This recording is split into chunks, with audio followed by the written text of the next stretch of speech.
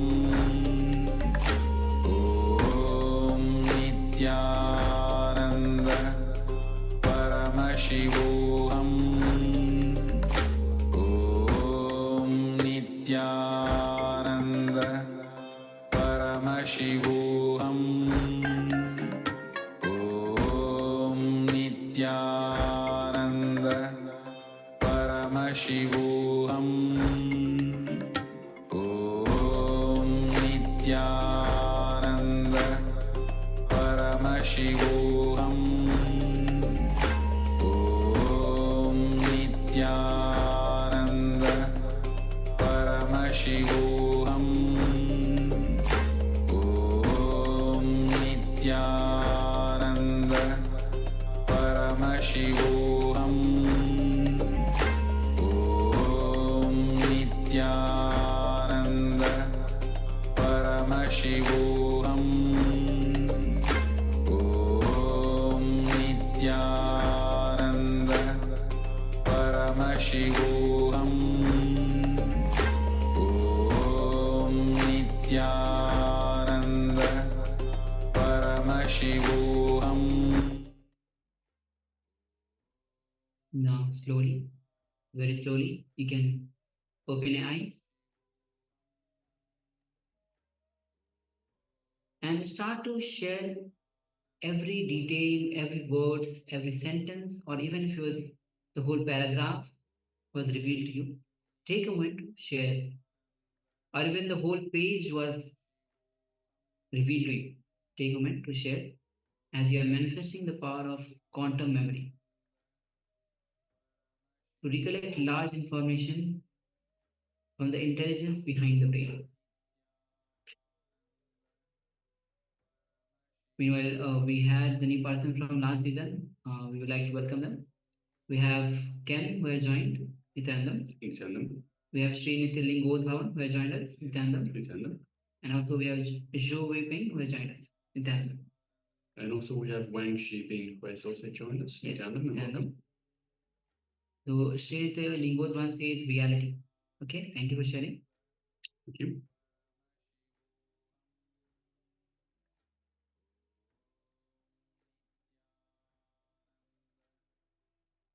And also the participants on YouTube, you can also let us know what was revealed to you in your third eye. So this was the power of quantum memory, of seeing information, downloading information directly from the cosmos, from the cosmic archives. So requesting participants, let us know what was revealed to you in your third eye.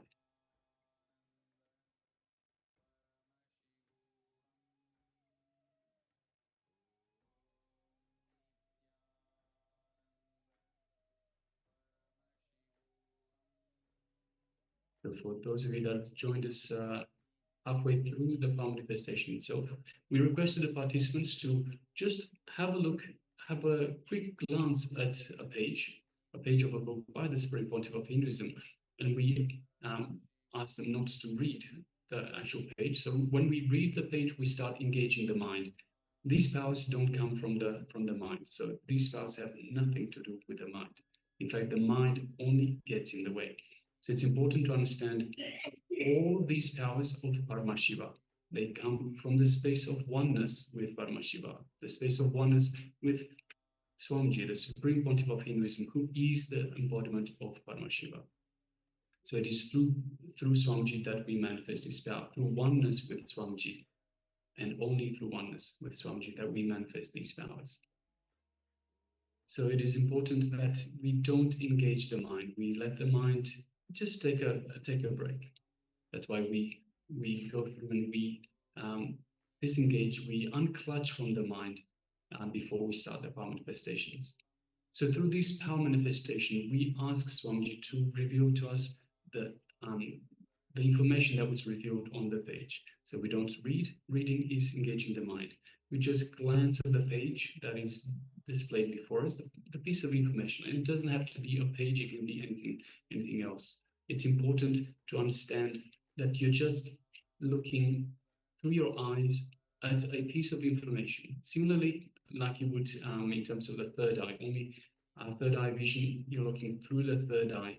You're not looking through the physical eyes. So this one, you're just gazing at the information through your physical eyes. You're only connecting to it. You're not trying to read, to engage the mind itself. Just connecting to it. You're seeing that it is there, connecting to the information that is behind the page.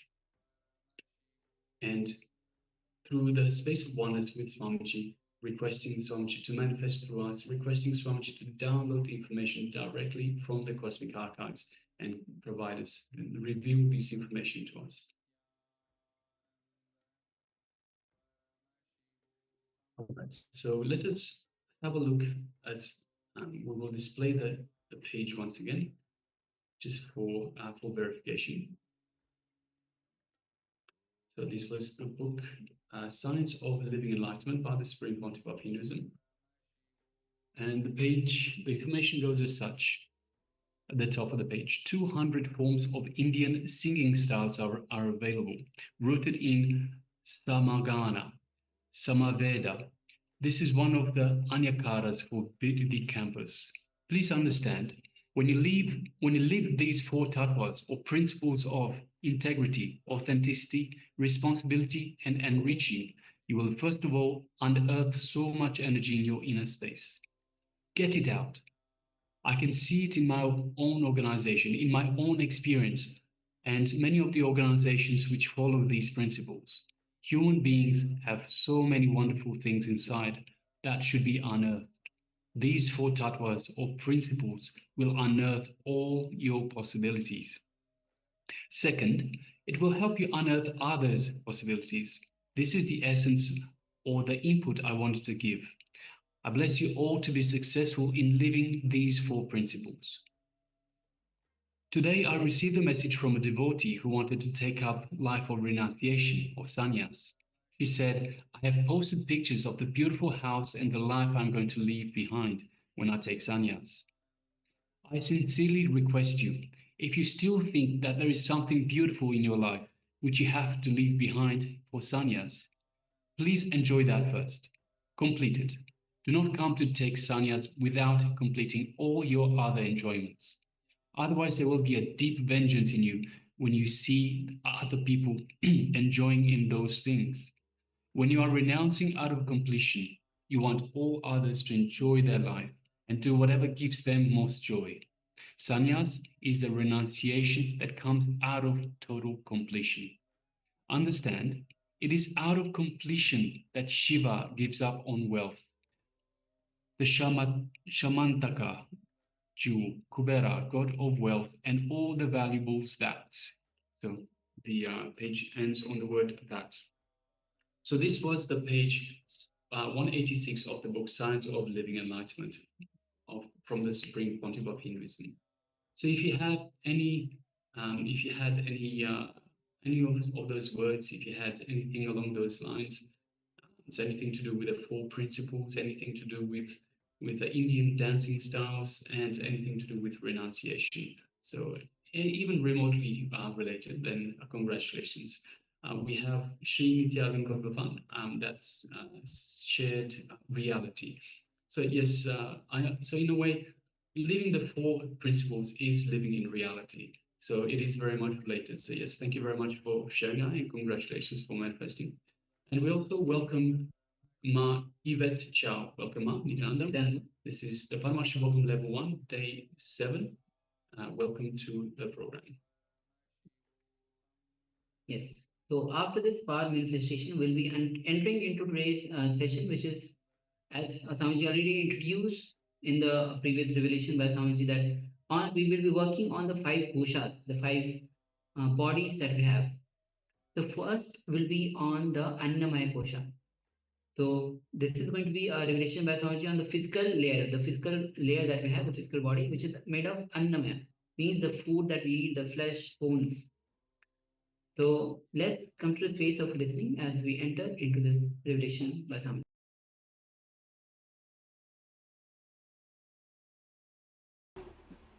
Somebody is asking, please explain the meaning of the word koshas. Kosha means layer.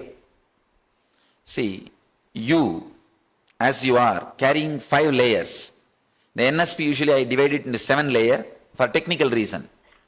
Same 100%, 100 by 7 is NSP, 100 by 5 is DSP.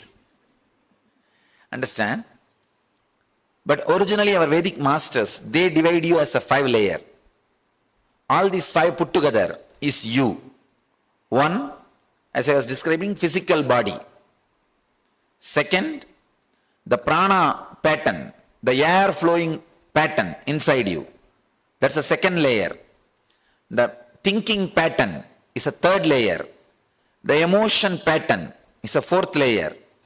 The consciousness, which has no pattern, the pure consciousness, that is, I can say the smell of the consciousness is Anandamaya Kosha. Smell of the consciousness is the 5th layer.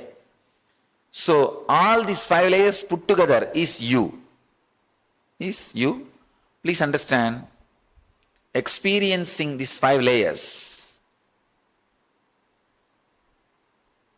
consciously and experiencing a deep silence in these 5 layers is what we are going to do in these 2 days.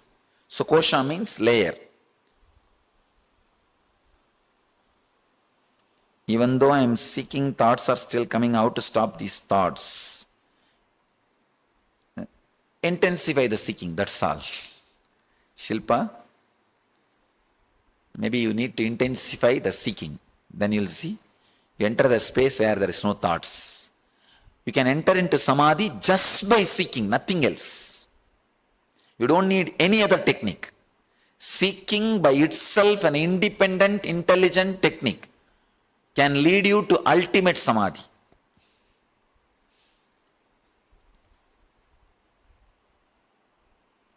How do we practice this in day-to-day life? I'm a trainer at work and have 2 kids back home aged 10 years. And Madhavi, you don't need to practice this seeking every day, in the house. It doesn't need to be practiced. It becomes quality of your life. You see, sometime, if some fight or problem comes in your life, even though you are doing all your routine, the deep depression will be there in the heart. For 3 days you will be carrying that low mood, but you will be doing your work. When you can carry depression and manage your day-to-day routine, why not carry seeking and manage your day-to-day routine? It's possible. When you can carry this and manage your routine and kids, when you are depressed, do you think, oh, I have kids, I have a responsibility, why should I be depressed, I should not be? You don't. You carry your depression and manage day-to-day activity. Same way, carry the seeking and manage your activity. You will do it much better way. Please explain seeking with some example. I get lost most of the times understanding what exactly is seeking. Vidyadhar Reddy. Please understand, Ramakrishna says very beautifully, how a miser yearns for money, a child yearns for mother, a lover yearns for beloved. Same way, yearning to experience fulfillment inside you. You see, there is a deep emptiness inside you, vacuum. Whatever you may be doing, you have a deep vacuum, emptiness. But always you think, no, in 1 year it will become all right. In 6 months it will become all right.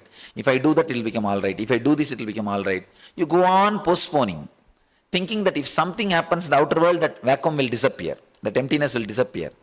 Understanding, nothing of the outer world is going to make that emptiness disappear. You have to seek, work and fill it. Only then it is going to disappear. Only then. That's what I call seeking. Understanding that emptiness will disappear only when you seek, find out and fulfill. Not through anything else. You see, house is useful to rest. Cart is useful to sleep. Car is useful to drive. But all these things put together cannot give you fulfillment in the inside. But you always have an illusion, all these things put together will give fulfillment inside me. No. You are expecting something from the things which those things can't give you. You are expecting it's like you are expecting mango fruit from coconut tree. Or you are expecting coconut from jackfruit tree. So, you are expecting fulfillment from the outer world. It's nothing but expecting mango fruit from coconut tree. You are expecting a totally different quality material from a different tree. It's not possible. So seeking means you have to find out, you have to solve that emptiness or vacuumness by looking inside, not through anything else. Not through the unconscious restlessness. How can we be more receptive? Vidarka. Again, just Ramesh, I have another one question. I'll answer this question, you will understand this. Donna, wonderful. Her letter, she says she's doing the Life Bliss Engineering, this 3 months workshop. Last night I asked you for perfect vision at Darshan, Swamiji. In less than an hour, I found myself reading my notebook. I then realized my glasses were on top of my head. My vision gets better every moment. From this point onwards, I see the world through the grace of love. Grace and love of the Master. Deep gratitude. Love you. Actually, when you hugged me yesterday in the energy session, I saw such a deep vidarkama. Practically, your subtle body was coming out of your body to hug me. It was such a strong vidarka. I know for sure you will be healed. When you carry that vidarka, I know for sure you will be healed. That's why I said it will become all right from now. Do you remember the word? After the very word now, I think you are in ecstasy. You are not able to catch my words. You just caught only the idea which I was saying. Ramesh, it's you can't build this. Who put this question, Ramesh? You can't build vidarka. You only can be open. You can only avoid kudarka. Do one thing, avoid kudarka. Avoid constantly judging or criticizing or questioning. Just avoid that for these 2 days. That's all. Nothing else is required. The vidarka will just start growing in you. Vidarka, you can't make it grow. You only can create a situation where it can grow. Grass grows by itself. You can't quicken the process. But you can make the ambience. You can create the ambience where it can grow. If you remove the weeds, grass will grow. Just the kudarka means, let me tell you an example from my life. The young age, I used to play with one Ganesha statue. Have you read my biography? Did you? No. All right, I'll describe the incident. But for many people it will be old. Again and again you would have heard. Don't feel bored. Sometime I need to repeat the incidences for newcomers. I used to play with a small Ganesha statue. Every day morning, whatever I do, I'll do to that Ganesha also. I used to think that he is really there, alive, small boy. So if I brush, I'll put the same tooth powder and that stick and brush his teeth also. Noon time, if I eat, I'll bring the same food and sit in front of him and try to tell him, I eat. And I'll eat that food. And if I lie down, I'll put him near my bed and put small blanket for him also. And if I feel hot, I'll fan not only for him, for me, for him also. Practically like I used to live with him. One day I went to the temple, one preacher, he was talking about one saint who gave food to Ganesha and the Ganesha ate. It's a story of Nithyananda, one enlightened saint from central Tamil Nadu, near a place called Chidambaram. You might have heard of that Chidambaram place and the Nithyananda. The story says that Nithyananda, his father was a priest in a temple. Every day the father will go and do puja. One day the father fell sick and he told the son to go and do the puja. Son did puja and kept the nevedyam, offering. And told Ganesha to eat and Ganesha did not eat. And this guy was feeling, oh, I did some mistake, that's why you are not eating. He started crying. Even then Ganesha did not eat. Then he started hitting his head on the stone step. Said that if you don't eat, my father will fire me. If you don't eat, I am not going to go back, I will die here itself. Then Ganesha appeared and ate the food. That's the story. When I heard the story, something clicked in me. In Kathopanishad, there is a word, Shraddha Vivecha, means possessed by trust. something happened in me. I was possessed by trust.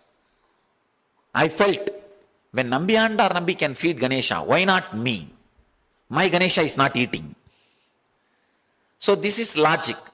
When he can feed, why not me? Is logic. Is darka. When I came back, I decided I should make my Ganesha eat.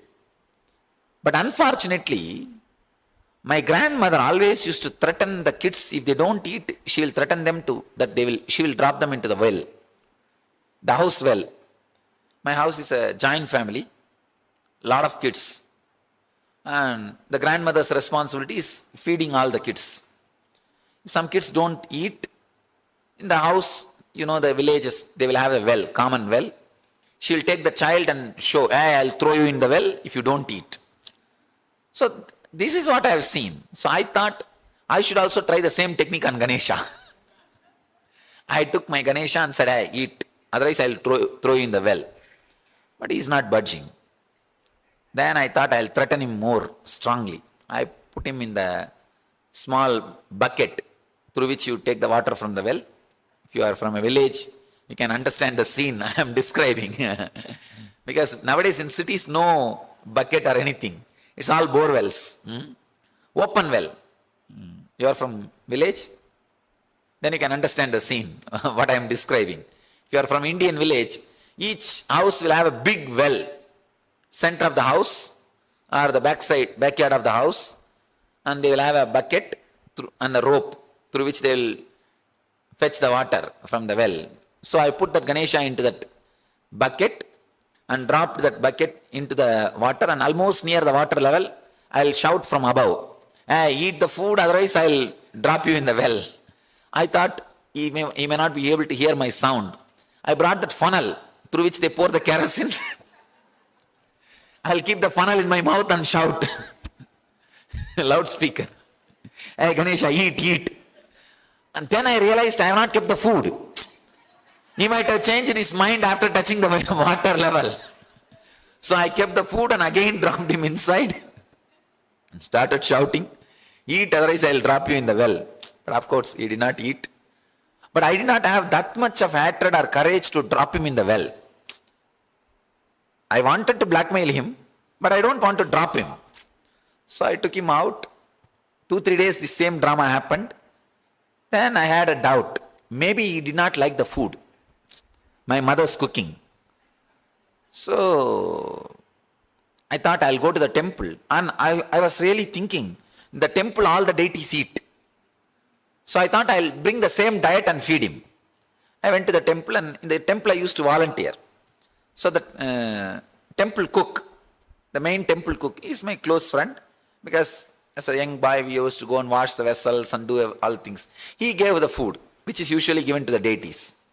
I brought that food and told, hey, your same diet has come. You can't say now. You don't like the food, eat. So again he did not eat. One day, the evening, suddenly I realized, I was contemplating why he is not eating. I realized, hey, the Nambiyanda or Nambi, he did not torture Ganesha. When Ganesha did not eat, he tortured himself. But in my case, I am torturing Ganesha. So I realized that like a click, it happened in me. Like a realization, it happened in me. I decided, yes, right. He did not torture Ganesha. But in my case, I am torturing Ganesha. I am not torturing me. I am not doing tapas. In Sanskrit, there's 2 words, tava and ava. Tapa means burning you. Apa means burning opposite person. I am not doing tapas, I am doing apas. The apa means I am doing something opposite. I am supposed to change me, but I am trying to change Ganesha by torturing him. Then I decided I will not eat till Ganesha eats. I was a small boy. But strong will. One day, did not eat. Second day, there was little temptation. I said, no, nothing doing. Come on, I'll see. I'll not eat. 2.5 days over. And 2.5 days evening, the third day evening, really I was feeling very giddy and almost like fainting feeling, but very strong will. Suddenly, I don't know whether I fainted and fell or got into the meditative mood or samadhi mood, kind of a samadhi mood. But I fell on the ground with closed eyes. I saw in the vision Ganesha eating the food which I put. When I opened my eyes, the body and mind was feeling so ecstatic and fresh, alive. It's like as if you met a person with whom you are experiencing a strong love, the feeling connection, the romance. You see, if you have a simple distraction, even if you meet that person, you will have only irritation. You will feel you are bound by that person. But if you have a strong feeling connection, the very darshan, seeing that person will create so much of joy. I had that such a deep ecstatic mood, that pure romance, that experience. When I opened the eyes, not only inside me was fresh and alive, I saw the food disappeared. It was not there. I don't know how you will understand. But I tell you, I am telling you the honest truth, the straight truth. People may question, who knows whether Ganesha ate or some rat would have come and ate when you are in Samadhi, who knows. I do not know whether Ganesha ate or is a rat ate. I don't know about that. One thing is sure, if Ganesha would have eaten the food, what prasad he will give for me? The joy and bliss and the faith, the strong trust, the deep bliss. He has given me that. Because of that, I know only Ganesha ate the food. Understand this scene. When I thought, when Nambiyanda or Nambi can feed, why not me? That is Darka. When I started torturing Ganesha, it's Kudarka. It's not the right thing to be done, Kudarka. But when I started doing tapas, when I started working on me, it's Vidarka. So if I make a statement, life is bliss, don't have Kudarka. No, it's a lie. Swamiji is telling a lie. It's not the truth. Have Vidarka. No. What he says must be right. I should work on me to experience it. So working on you is Vidarka. You can't create Vidarka, but you can create the ambience for Vidarka.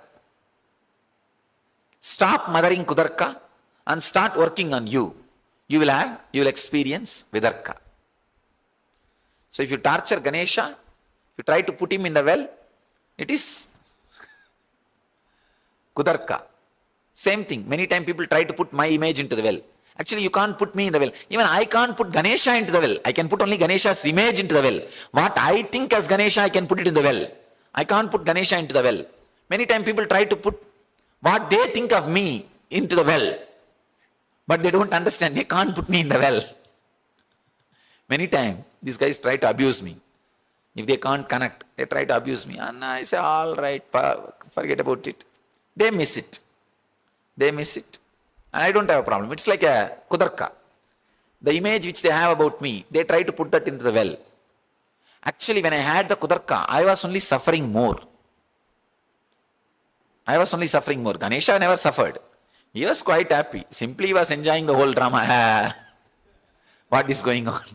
Silly fellow. Trying to put me into the well. Or put my image into the well. Not even me. Put my image into the well. But when I turned into the Vidarka, even though I was not eating, I was not suffering. Understand? With Kudarka, even though you are trying to torture the other person, you will be suffering. Jaidev, sit straight. With Vidarka, even if you are trying to torture yourself, you will not be suffering. So don't mother Kudarka. Don't mother the negative judging attitude. And try to create a space where you don't entertain Kudarka. That's all. Simply the Vidarka will grow.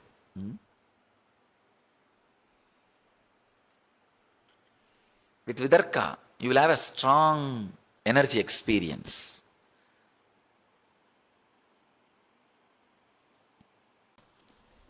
Is deep silence same as death?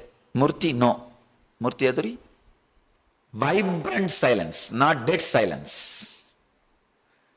See, absence of words is a dead silence, negative silence. I don't feel intense seeking, or I don't have the feeling of the intense seeking. Please help.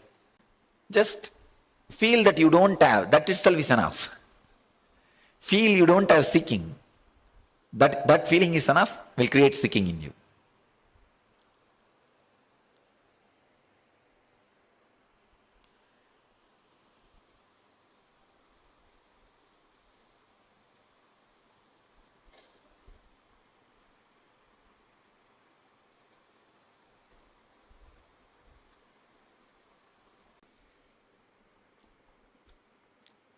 The whole program is going to be based on my unique message, be unclutched. I want all of you to know, even that word is not there in Oxford Dictionary. We did research. It's only Oxford Dictionary uses only the word disclutching, not unclutching. So each master gives a Mahavagya. Like Aham Brahmasmi, Tattvamasi, Prajnanam Brahma. These are the great Mahavagyas. Mahavagya means the word by using which you will go beyond words is Mahavagya.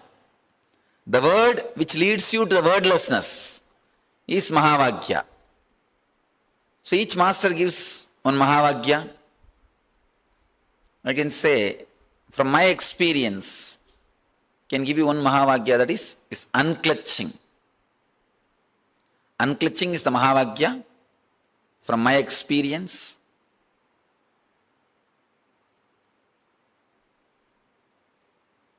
I'll explain the science in a very simple way, not in a complicated way, very simple way. Maybe in the next 2 days, when you practice deeper and deeper, you will have the experience of it. More than a technical knowledge, experience will be much better. I'll try to give you the minimum amount of technical knowledge, which is bare minimum necessity. Only that much, not more words, because the aim is you are supposed to go beyond words. See, unclutching is nothing but whenever any thought arises, without giving life to it. See, even if you fight with the thought, you are giving life to it. Without giving life to it, without giving meaning to it, just go back to the source from where it is coming. Please understand. Without giving meaning to it, life to it, attention to it, just go back from where it is coming. Relax from the source. For example, if you close your eyes and sit, naturally some thought will come. When a thought arises, don't give life to it. Just say, unclutch. I am not going to support you. I am not going to mother you. I am not unclutching. After a few seconds, again some thought will come. Again you will say, unclutched. After a few minutes, this unclutching idea will become one more thought. Unclutch from that. Unclutch from that. Means every moment you have to be completely aware, bright, what is going on inside you. Automatically every moment you will become aware, because the moment you relax, unclutching will become one more thought. Unclutching, unclutching, unclutching, like a mantra. Unclutch, unclutch, unclutch, unclutch, unclutch, unclutch, unclutch. So only if you are aware, you will unclutch from that too. I'll take you to the deeper and deeper levels of unclutching in these 2 days. The whole thing is unclutching and infusing intense silence into all the 5 layers. That is what you are going to do in these 2 days. One thing I am sure, having the glimpse of Jivan Mukti is one thing. Apart from that, this intense silence and unclutching will heal your body thoroughly. It will thoroughly heal your body and mind. That I can be sure. It will just heal your body and mind, because you never experience such a stress-free silent zone in your life. A rare opportunity. These 2 days, experience that stress-free, deep silent zone. Please understand the science. I am describing once more about this unclenching. Whenever any thought arises, without giving meaning to it, power to it, without going behind that word or the thought, just remember unclench. Just remember the idea of unclenching. After a few times you will see, you don't even need to use the word unclench. Just the idea unclench is enough. You will be able to unclench. Now first we will work on the physical body, Annamaya Kosha. 3 steps. First, we will boil, means get all the engrams you store, the stress and difficulties you store in your muscles, get them out. Then unclench from the body. Then enter into the deep silence. 3 steps. You will feel the energy spread all over the body in a harmonious way. Please understand, if you are storing too much of engrams, if I give you the example, you will understand. Morning, if you are afraid of your office and decisions and manager, boss and everything, if you go and sit in the office 9 o'clock, by 9:30 you would have taken only 2-3 decisions, you will have shoulder pain. Means that fear engram, stress engram you store in the shoulder. The moment you go and sit, that engram gets activated, not because of number of decisions you made, just because of the fear you are carrying. Just because of the fear you are carrying. So be very clear. All you need to do is not to carry the stress engrams in your muscle memory. Actually, if you don't carry the stress engrams in your muscle, if you do the same job, same routine, same lifestyle, you will not become tired. Your job or work is not responsible for your tiredness. The muscle memories you carry are responsible for your tiredness.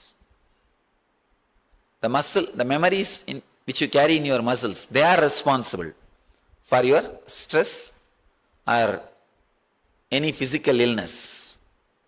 Now, we'll enter into the technique to release the engrams from the physical layer and unclench from the physical body and enter into a very deep silence.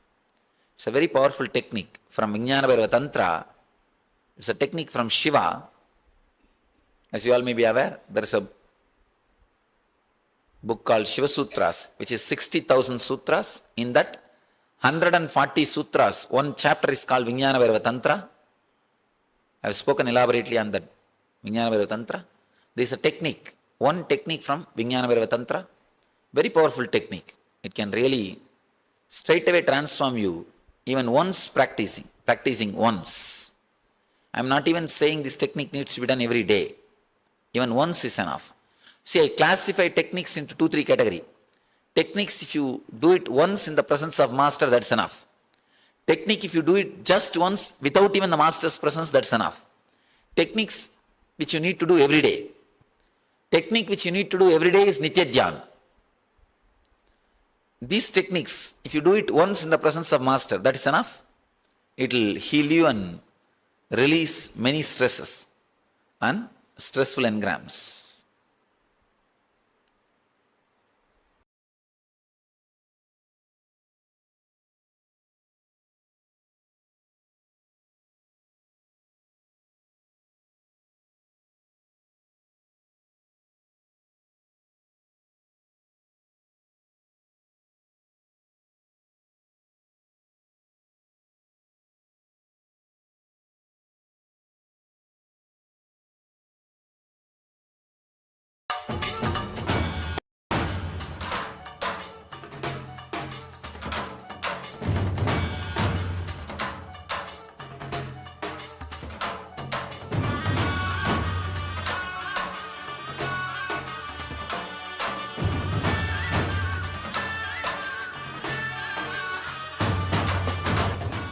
Today is the best day.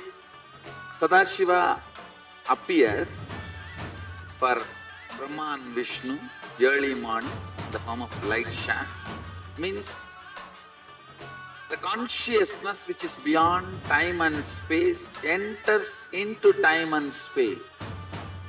Sadashiva declares, let me become many to celebrate myself. So morning, we celebrate he becoming many. You can see every deity, every god, we go and light the lamp. So the Sadashiva himself becomes many. So whole campus we went round.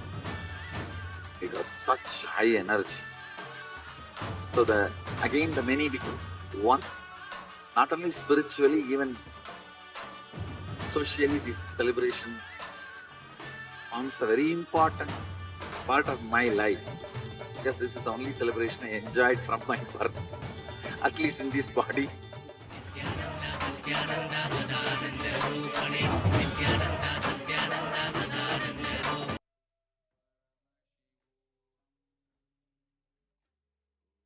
Yes, so Swamiji already mentioned that we'll be entering into a technique for the physical layer. This technique is taken from the Vigyan Bhairava Tantra. As you know, Shiva has given 112 techniques. So this is the technique from Shiva Sutras, a technique to release the engrams from the physical layer that we are about to enter into. So Swami says that three kinds of technique. One technique which you need to do daily, like Nithyananda. Technique which you do once in the presence of master, and technique which you don't need even master present. So yes, Swamiji's presence is. So now we'll be entering into a technique for the Annamaya Kosha, because as just now Swamiji revealed on the Annamaya Kosha, the physical layer. So this is taken from the Vijnana Tantra. So please come to the space of listening.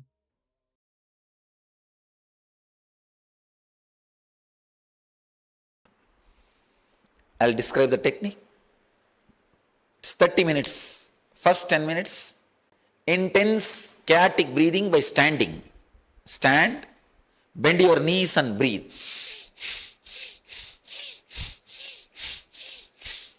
Means the air should hit your root chakra, Muladhara. See, Muladhara is the place where all the engrams are stored. It's like a hammer, the Muladhara, with the prana. Just hammer the Muladhara with the prana. You should not feel the prana hitting in the head. You should feel the prana hitting in the root. If you feel in the head, that's okay. But you should feel in the root. If you inhale, you should feel that you are hitting the root chakra. That kind of a breathing. Practically melting the body. First 10 minutes, intense chaotic breathing. Please understand. If you have blood pressure or heart problem, hernia problem, don't do. Do only the second part. First 10 minutes, chaotic breathing. Second 10 minutes, tense the whole body, part by part. First your legs. Visualize as if you are melting it. You are as if your body is made out of clay and you are making the whole thing into a clay ball.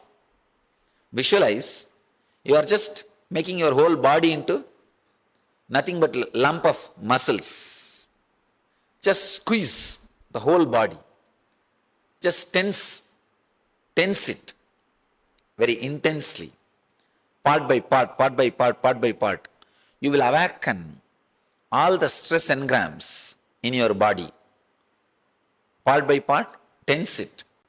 Then the third part, unclench. Unclench completely from whatever is happening inside and outside your body. I'll guide you step by step. Please understand the technique once more. First 10 minutes, intense chaotic breathing. Do not do if you have hernia problem, heart problem or blood pressure. Please don't do. Or any other serious illness like recently you had a surgery, that kind of illness. Anybody? Please raise your hand. Recently had surgery or high blood pressure. or heart problem, don't do. Otherwise, you can do. The second thing, pregnant women, that is not a problem. Anybody pregnant, carrying, pregnant women will not have problem with the breathing. They will have only problem with the humming. So only humming should not be done by the pregnant women. So, first part, chaotic breathing. Second part, tense your whole body intensely. Don't think it's like a dukkha-harana. No. There is a change. It's a different technique. Intensely tense your body, step by step, part by part, part by part, part by part. And the third, just sit and unclench. I'll guide you. Yes. Little loud. Give the mic. Do it with nervous disorder? No, you can do, no problem, no problem. Don't bother. Actually, it will heal you. It will help you and heal you. That chaotic breathing, do as much as you can. Don't force yourself. Do as much as you can. It will really heal you. All right, please spread all over the hall. Please spread all over the hall and tie the ribbon.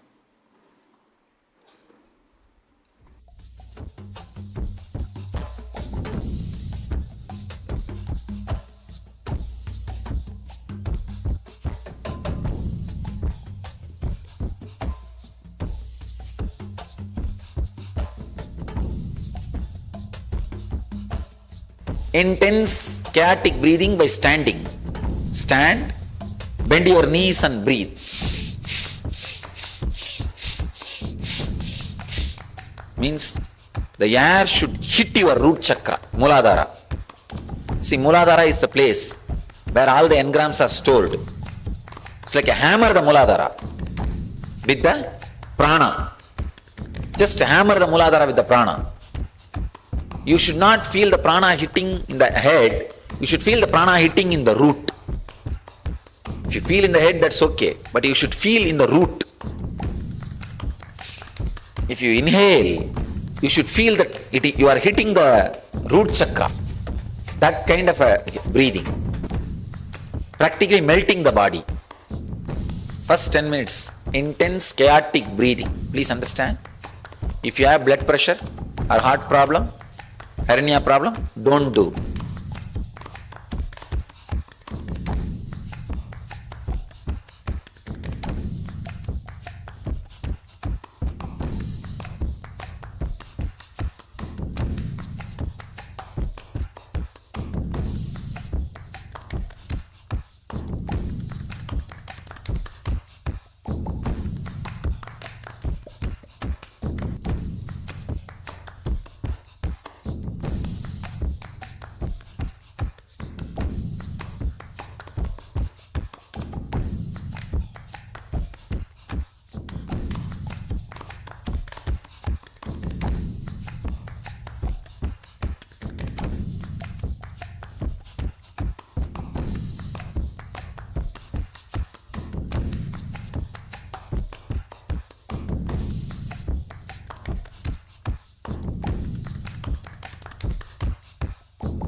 Intense chaotic breathing by standing. Stand, bend your knees and breathe.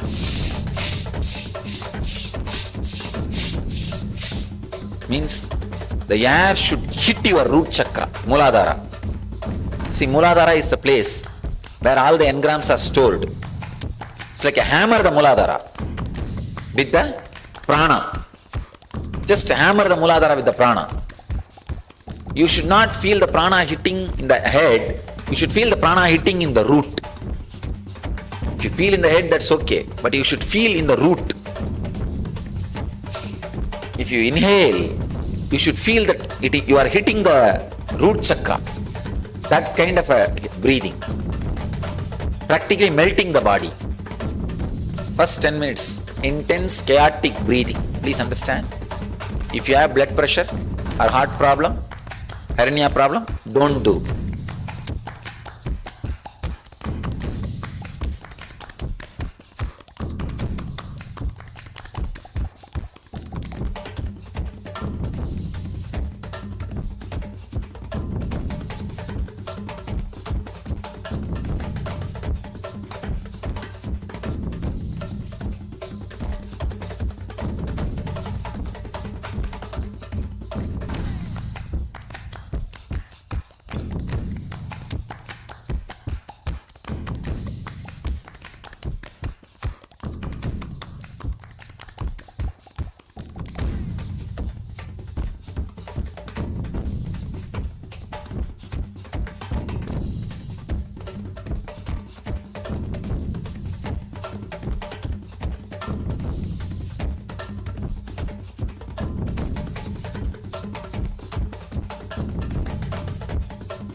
Intense chaotic breathing by standing.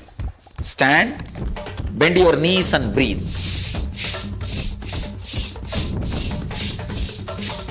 Means the air should hit your root chakra, Muladhara. See, Muladhara is the place where all the engrams are stored. It's like a hammer, the Muladhara, with the prana. Just hammer the Muladhara with the prana. You should not feel the prana hitting in the head. You should feel the prana hitting in the root. If you feel in the head, that's okay. But you should feel in the root. If you inhale, you should feel that you are hitting the root chakra. That kind of a breathing. Practically melting the body. First 10 minutes, intense chaotic breathing. Please understand. If you have blood pressure or heart problem, hernia problem, don't do.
Intense chaotic breathing by standing. Stand, bend your knees and breathe.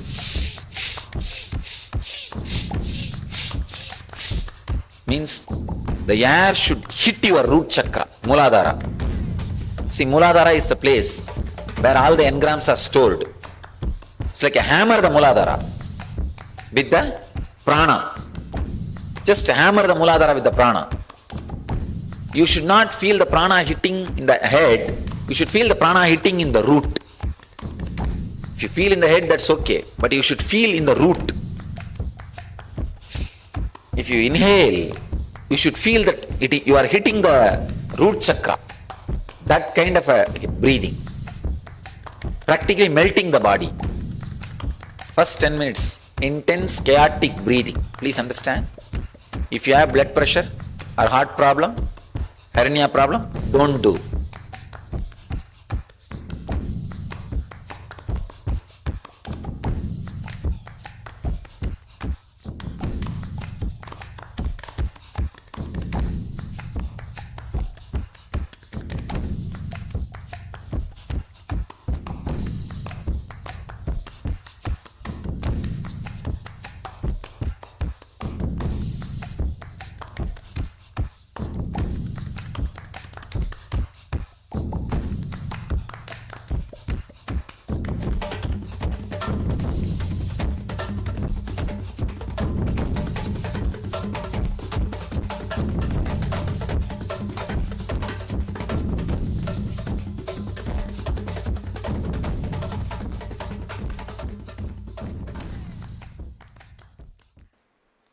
second 10 minutes, tense the whole body, part by part.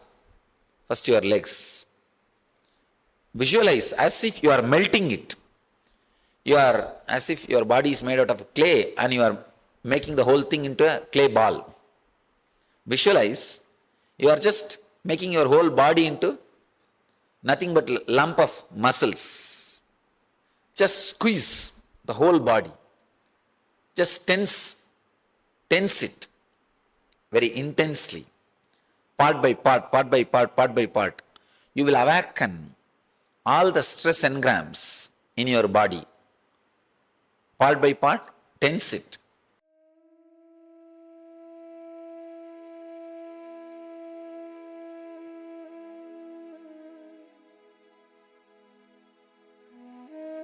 Tense the whole body, part by part.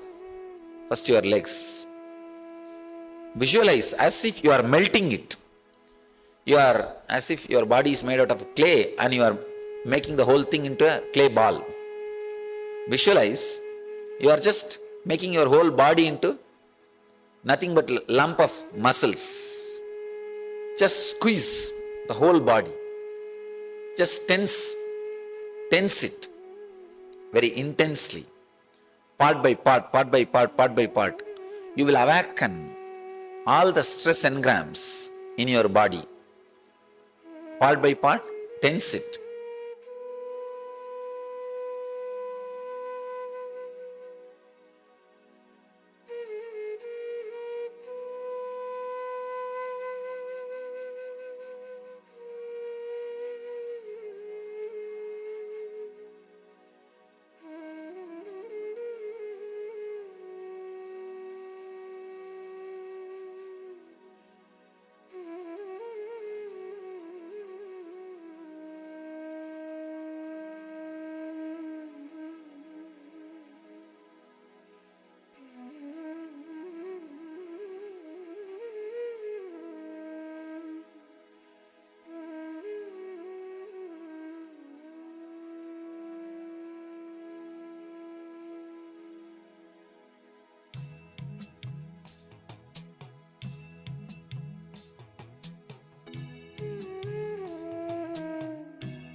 Tense the whole body, part by part. First your legs. Visualize as if you are melting it. You are as if your body is made out of clay and you are making the whole thing into a clay ball. Visualize you are just making your whole body into nothing but lump of muscles. Just squeeze the whole body. Just tense it very intensely. Part by part, part by part, part by part. You will awaken all the stress engrams in your body. Part by part, tense it.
Tense the whole body, part by part.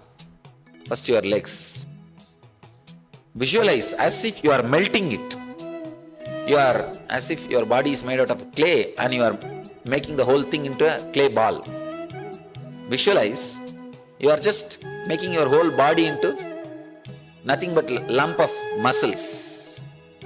Just squeeze the whole body. Just tense it very intensely. Part by part, part by part, part by part.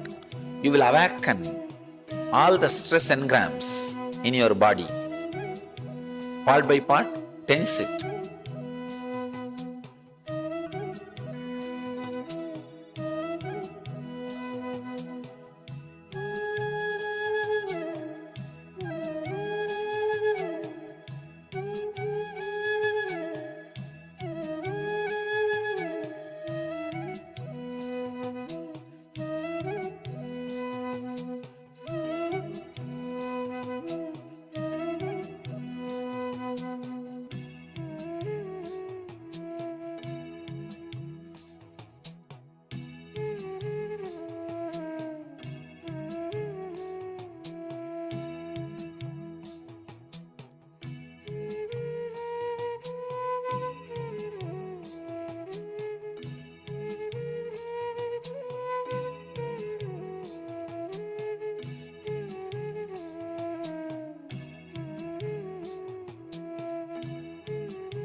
Tense the whole body, part by part. First your legs. Visualize as if you are melting it. You are as if your body is made out of clay and you are making the whole thing into a clay ball. Visualize you are just making your whole body into nothing but lump of muscles. Just squeeze the whole body. Just tense it very intensely. Part by part, part by part, part by part. You will awaken all the stress engrams in your body. Part by part, tense it.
Unclutch.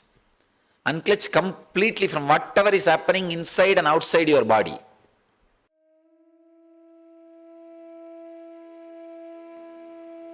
Just sit and unclutch.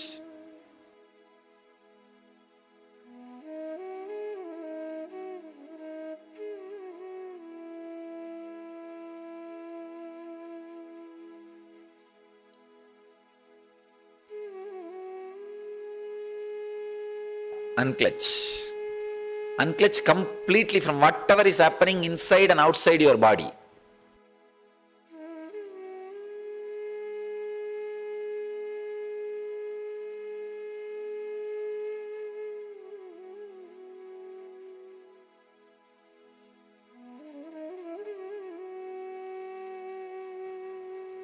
Just sit and unclutch.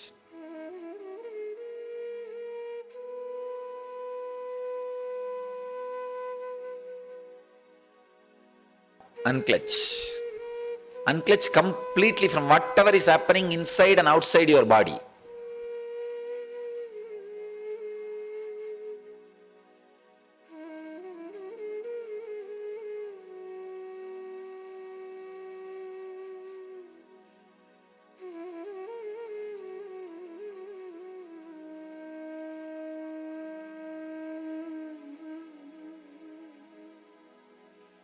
Unclutch.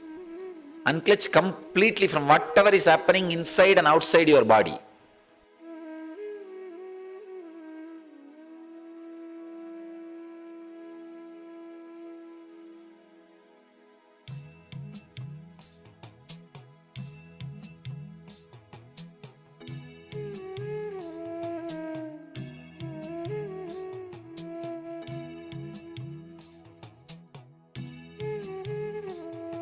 Unclutch. Unclutch completely from whatever is happening inside and outside your body.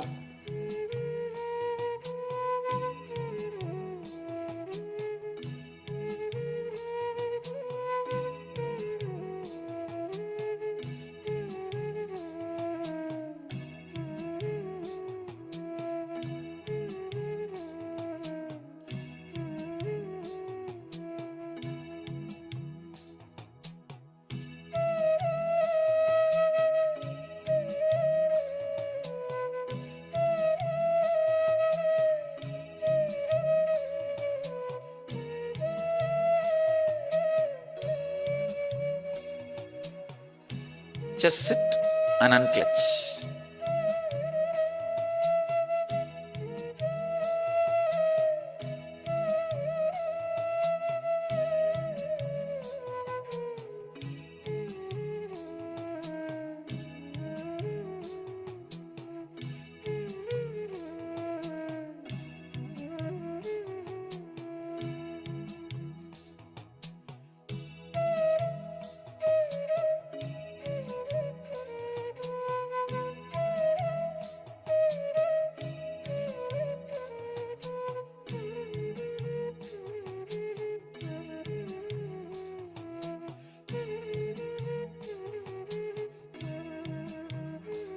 Just sit and unclutch.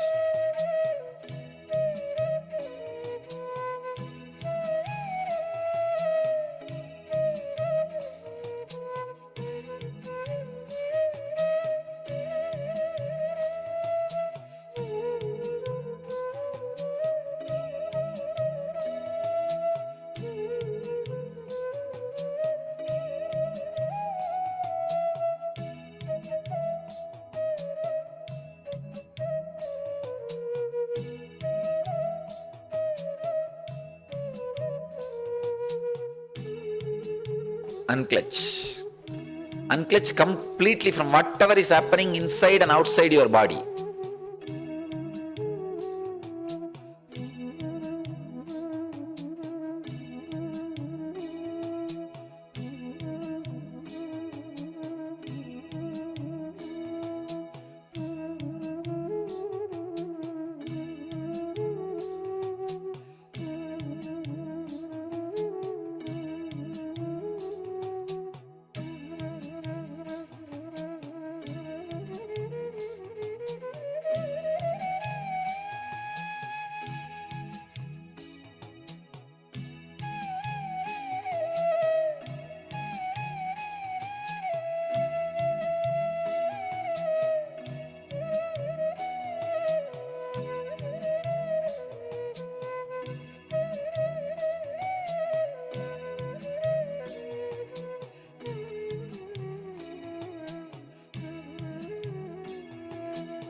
Unclench.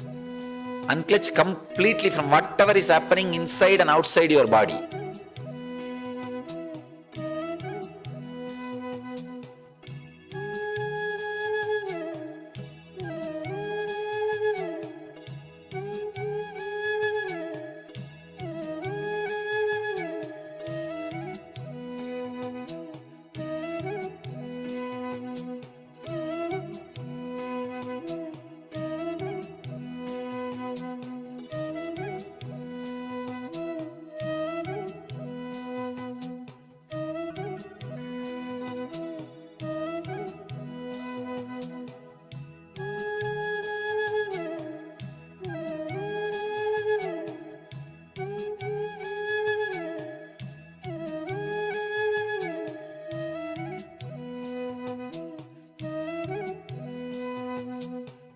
Unclench.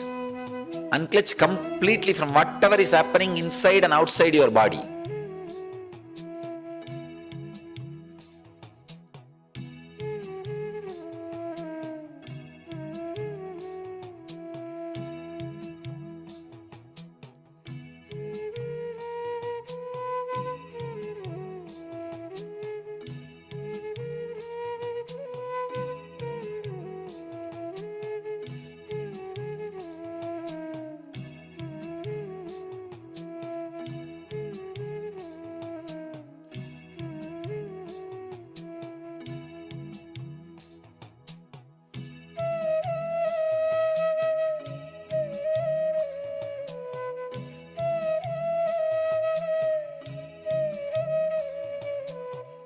Unclench.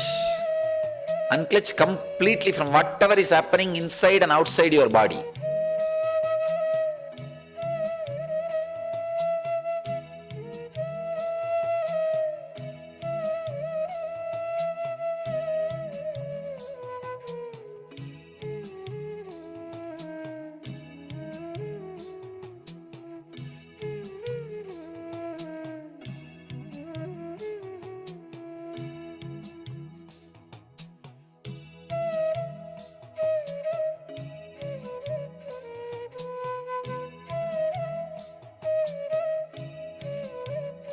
Unclench. Unclench completely from whatever is happening inside and outside your body.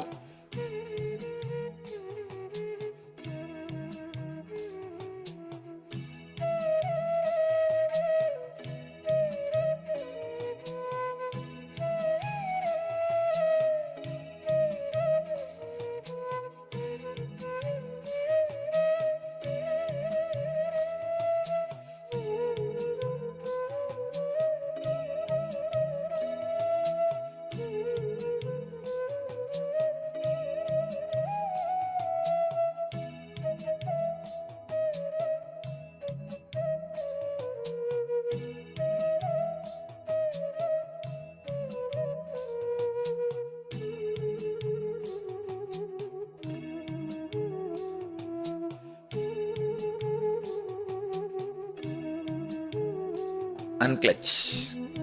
Unclench completely from whatever is happening inside and outside your body.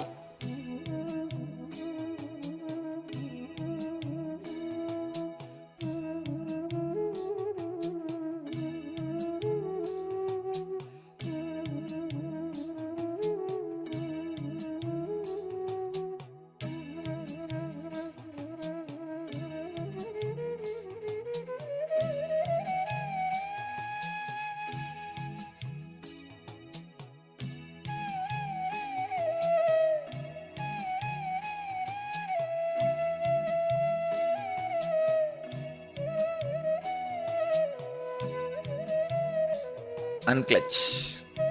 Unclench completely from whatever is happening inside and outside your body.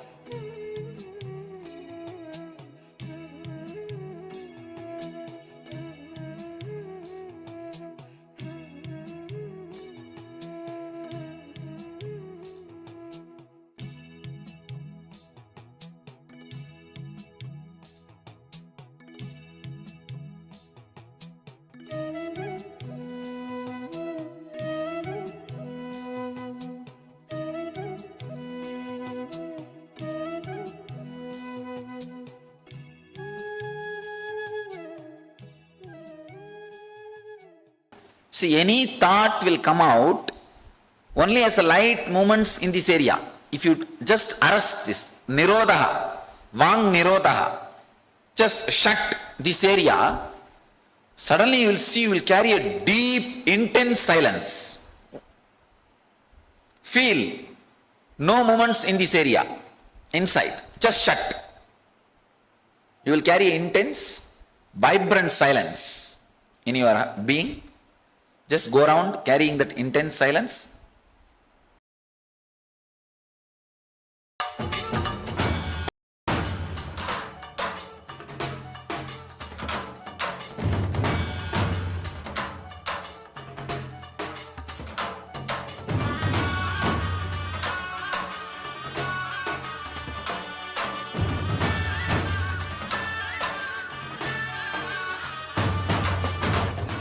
Today is the best day.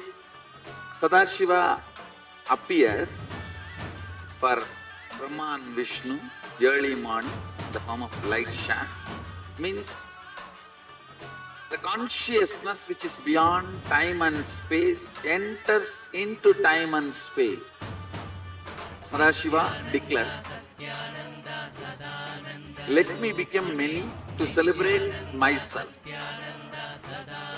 So morning we celebrate he becoming many. You can see every deity, every god, we go and light the lamp.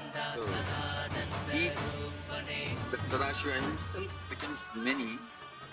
So whole campus we went round. It was such high energy. So again the many becomes one. Not only spiritually, even socially, this celebration forms a very important part of my life, because this is the only celebration I enjoyed from my birth, at least in this body.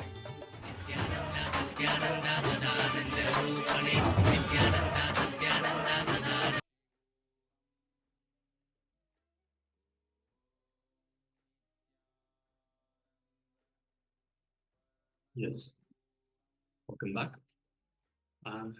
We are about to move into the power manifestation segment once again. Just before we do so, I'd like to welcome Rowan Rishi. Welcome, Nithyananda. Welcome. So, has just joined us for the Paramashivoham Level-1 program. This is day number 7. All right. So, as mentioned, we're about to move into the power manifestation segment once again. And today's power manifestation is the power of quantum memory. Now, as I mentioned before, even though we say memory, it is not actually using your physical memory. It's not using your mind. It is about connecting to Swamiji and asking for direct download from the cosmic archives. So we connect to the page. So we will be displaying a page from the book, The Science of Living Enlightenment by the Supreme Pontiff of Hinduism. And just by connecting to the page for a few moments, for a few seconds, once we connect to that page, we ask Swamiji to reveal the information that is on that page. So we download, we go beyond the mind, beyond the memory as such. So that's why it's quantum memory. It is beyond the memory, and we download directly from the cosmic archives. So let us get ready. Requesting everyone to sit comfortably with the head, neck, and spine in a straight line. You don't need to cover your eyes for this. You will need to have a look at the page itself. But as mentioned, don't try to read. Please don't try to read. If you try to read, you engage the mind. And the mind has nothing to do with the power manifestation. It is all about the space of oneness. So we will display the page for just a few seconds. In fact, let us do that now. And just connect to the page, just briefly, just lightly gaze at it. Don't try to read. And just connect to the page, connect to the information behind the page. That is all it is. So it is a piece of information that we connect to. So we are displaying the page now. Just have a look at it for a few seconds. Just gaze at it, don't read, and that's it. All right. So now let us sit comfortably with the head, neck, and spine in a straight line. Let us unclutch from any impossibility. So if there's any impossibility that comes to mind, any judgment, any self-doubt, let us just unclutch from that. It doesn't belong in this power manifestation. So let us just unclutch, become a witness to anything that is coming up both internal and external. So any thoughts from the mind, any worries, any doubts, any fears. Let us just unclutch, just observe them, just like the way they come up, and let them go back down.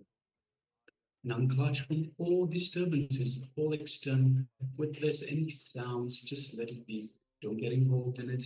Don't question it. Just observe and let it be. Let it go back down. Any sounds, any disturbances, any noises, perhaps the phone, a message, or anything like that, just unclutch from it. It'll still be there after the power manifestation. Continuously unclutch, unclutch, coming back to the space of perpetual unclutching. It will take us to the space of restful awareness. Restful awareness into the present moment. It is where we find the space of oneness with Paramashiva, the space of oneness with Swamiji, the Supreme Pontiff of Hinduism, who is the incarnation of Paramashiva himself.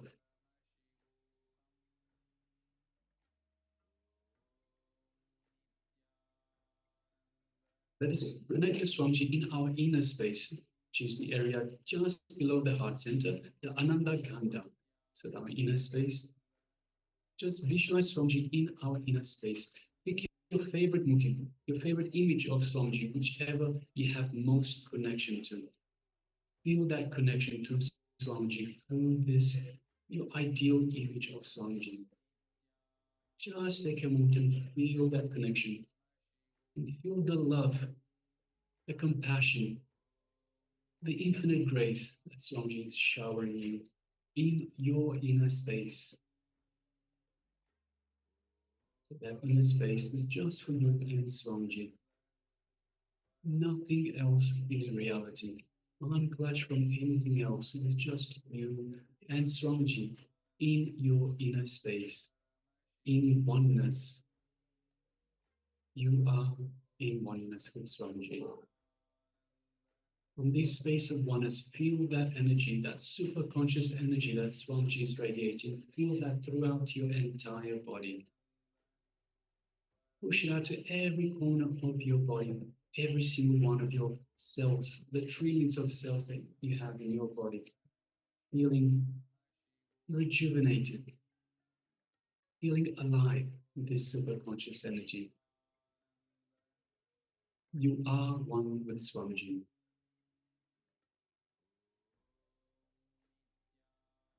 Now let us move our gaze just gently to the third eye and visualize Swamiji in our third eye. And through our third eye, let us look into Swamiji's third eye. And as we do so, we feel a connection, an energetic connection. Just take a moment and feel that energy in your third eye, the Anya chakra, located just between the eyebrows.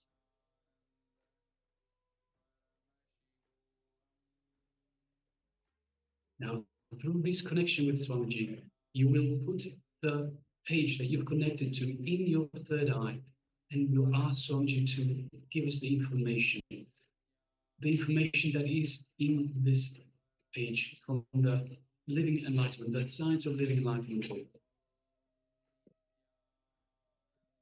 Let us start chanting the Mahavakya. Om Nithyananda Paramashivoham. Om Nithyananda Paramashivoham. Om Nithyananda Paramashivoham. Yes, continue chanting the Mahavakya from this space of oneness with Swamiji, and from this connection to Swamiji's third eye, where you would put the question for this page that you connected to. Let us start manifesting this power of quantum memory, downloading great amount of data from the cosmic archives directly. Let us begin.